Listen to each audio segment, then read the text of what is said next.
Fenêtre sur l'emploi avec Now Jobs, l'application qui simplifie vos recrutements.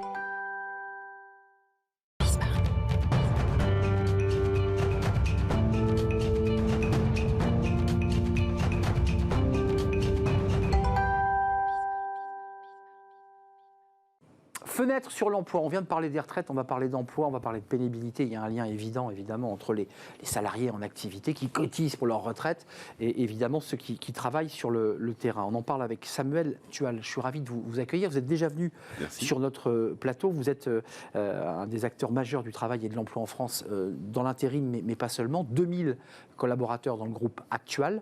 Et puis, vous êtes un chef d'entreprise qui avait décidé d'un petit peu d'aller au-delà de vos prérogatives d'entrepreneur. Vous écrivez beaucoup. Vous aviez fait un livre blanc en 2017 sur ces questions d'emploi. Et puis, vous aviez tapé un petit peu plus fort parce que là, le livre avait une plus grande audience. Le travail pour tous, revaloriser le travail pour sauver la France. Et votre philosophie, elle est vraiment passionnante puisqu'elle fait écho aux retraites. Vous disiez, on prend le problème autour de la pénibilité du travail du mauvais côté. Parce qu'en commençant par parler pénibilité, on ne place pas le travail comme un élément fondateur de l'être humain, de son épanouissement. Est-ce que c'est bien ça votre philosophie ? Exactement, vous avez tout compris. Je regrette évidemment que cette séquence de campagne présidentielle n'a pas permis de ce sujet-là, évidemment, sur Vous êtes frustré d'ailleurs de cette campagne ? Oui. Vous aviez plein de propositions et... Oui, parce qu'on a bien vu, il y a eu évidemment des motifs légitimes pour que le sujet de la campagne soit plus courte avec les événements, évidemment, en Ukraine, mais quand même. Ou stratégique. Voilà, on a bien vu, on a entendu un tout petit peu parler de valeur travail. Valérie Pécresse en a parlé un peu, Éric Zemmour aussi. Fabien Roussel a évoqué le sujet. Alors évidemment, je ne suis pas sûr que les uns et les autres mettaient le même terme, enfin le même sens au mot valeur travail. Mais en réalité, ça a été évoqué très modestement. Et puis, entre les deux tours, le sujet s'est résumé à, effectivement, la contingence du temps de travail par rapport au départ à la retraite, 60 ans, 65 ans, etc.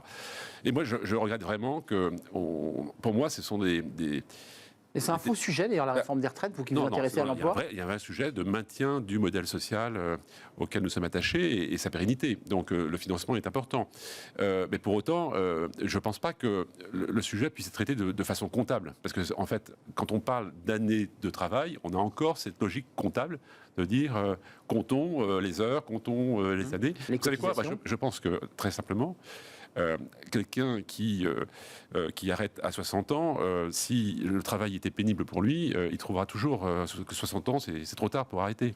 En revanche, celui qui arrête à 65 ans, si son travail le passionne, il trouvera que c'est trop tôt. Donc le sujet, en réalité, c'est pas tant le temps de travail que la qualité de vie au travail, le sens donné au travail et effectivement trouver sa place dans le marché du travail. On vient de faire le débat, on ne va pas le refaire, mais c'est vrai que quand on voit que les 54-65 ans à 56%, c'est le taux d'emploi, c'est-à-dire 47% sont sur la paille, 100 000 cadres sont demandeurs d'emploi et recherchent activement un emploi. Est-ce que les entreprises ont une part de responsabilité dans ce désengagement face aux seniors ? Parce que vous êtes à la tête d'un groupe, vous avez 2000 collaborateurs en France et en Europe. Comment ça se passe, votre stratégie, quand vous avez vos réunions stratégiques RH, quand on vous dit... parce que c'est important de piloter, et vous la pilotez, votre entreprise ? C'est comme bon nombre d'autres sujets. La façon, la protection qu'on a voulu donner au fil des années avec le Code du travail qui protège le salarié, en revanche, crée ce type de situation où, quand on arrive effectivement dans une période de fin de carrière, la poursuite de carrière devient difficile et ça devient coûteux, risqué pour l'entreprise. Et c'est comme ça qu'on arrive à des situations grotesques. Alors, j'écoutais tout à l'heure les précédents intervenants et effectivement, je pense qu'il y a un sujet de pénibilité, évidemment, sur la d'usure, d'usure par rapport à des métiers qui sont plus difficiles que d'autres. Mais on peut aussi imaginer que, puisqu'il s'agissait d'un maçon ou d'un couvreur, le maçon et le couvreur, effectivement, à 65 ans, ou poseur de carrelage, il a peut-être du mal, effectivement, à poser le carrelage. En revanche, si on lui donnait la possibilité de faire apprendre aux plus jeunes son métier, son savoir-faire, l'usage d'expérience qu'il a de ses mains, je pense qu'on pourrait lui donner un sens à son travail très différent, ce qui le valoriserait considérablement. Alors Samuel Tual, avant de nous quitter, il reste un petit peu de temps, mais quels sont les sujets importants ? Parce que vous dites, on est passé un peu à côté des sujets importants autour de l'emploi. Quels sont les sujets importants que vous comptez porter encore et toujours sur l'emploi ? Est-ce qu'on peut aller plus loin ? Parce que le chômage a baissé considérablement, mais vous dites on peut aller encore plus loin. Il a baissé, oui. Vous faites une moue, oui. Oui, dans l'absolu, oui, puisque effectivement le chômage conjoncturel, parce qu'il y a eu une reprise très forte post-Covid. Mais pas le structurel. Le structurel, il est toujours là. Et quand vous regardez les chiffres un petit peu en arrière, on a toujours de 5 millions de chômeurs, toutes catégories confondues, quoi qu'il arrive. Donc même si la catégorie A a baissé, il y a toujours 5 millions de Français qui sont privés de travailler. Et donc je pense que le vrai sujet, c'est de s'intéresser à cela et de rendre possible justement l'accès à l'emploi. Et donc le sujet majeur, me semble-t-il, c'est de travailler justement, c'est la question de la formation professionnelle. Ça, c'est important pour vous. Oui, parce que on embauche et on forme ensuite. Exactement. On a pendant trop longtemps, eu une démarche de former les chômeurs en espérant que le fait de les former permettrait effectivement de... Là, vous inversez le processus. Donc moi, je suis convaincu que la solution passe par l'embauche dans l'entreprise, laisser les entreprises former leurs collaborateurs aux métiers, aux compétences dont elles ont besoin.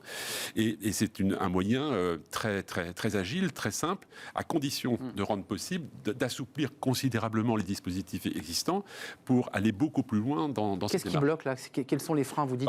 On a toute une série, il existe une multitude de modalités possibles, de dispositifs, mais qui restent trop rigides, trop complexes. Alors, pour illustrer le propos, dans l'entreprise que j'ai le plaisir de présider, on a la possibilité d'embaucher en CTT, en contrat de travail intérimaire, mais aussi en CDI intérimaire.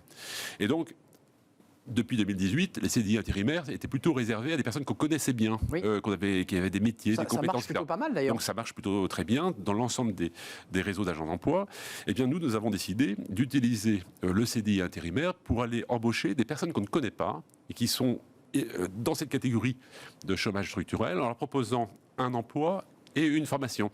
Et par la formation, on va leur permettre de les préparer aux métiers dont les entreprises ont besoin. Quelques mots, parce qu'on risque d'être en retard. Vous avez une réflexion, et que je trouve passionnante aussi, d'ailleurs, qui vient un petit peu contrecarrer tous les débats autour de l'immigration sur le rapport aux réfugiés. C'est-à-dire, en un mot, il y a des valeurs professionnelles, intellectuelles dans notre pays, qui sont des gens qui tiennent les murs et qui ne savent pas trop où aller. Et vous dites, peut-être qu'on pourrait aussi travailler sur cette question-là. Oui, on le voit là très récemment avec l'accueil des Ukrainiens.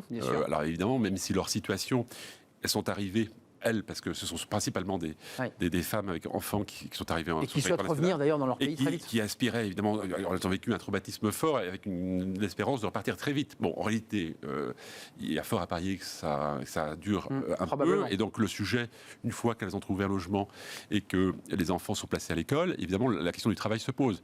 Et donc nous avons mis en place un dispositif pour accompagner les entreprises qui jouent le jeu de façon remarquable. Il y a beaucoup d'entreprises qui ont levé le doigt en disant on est prêt à accueillir des Ukrainiens dans nos entreprises. Et donc, elles ont besoin d'être rassurées, ces entreprises, sur les conditions d'accompagnement pour favoriser l'accès à leur entreprise. Et puis, un cadre légal. On s'est proposé également d'accompagner ces Ukrainiennes en les écoutant, en gérant aussi des aspects matériels contigus, évidemment, au travail, qui est le logement, la mobilité, etc.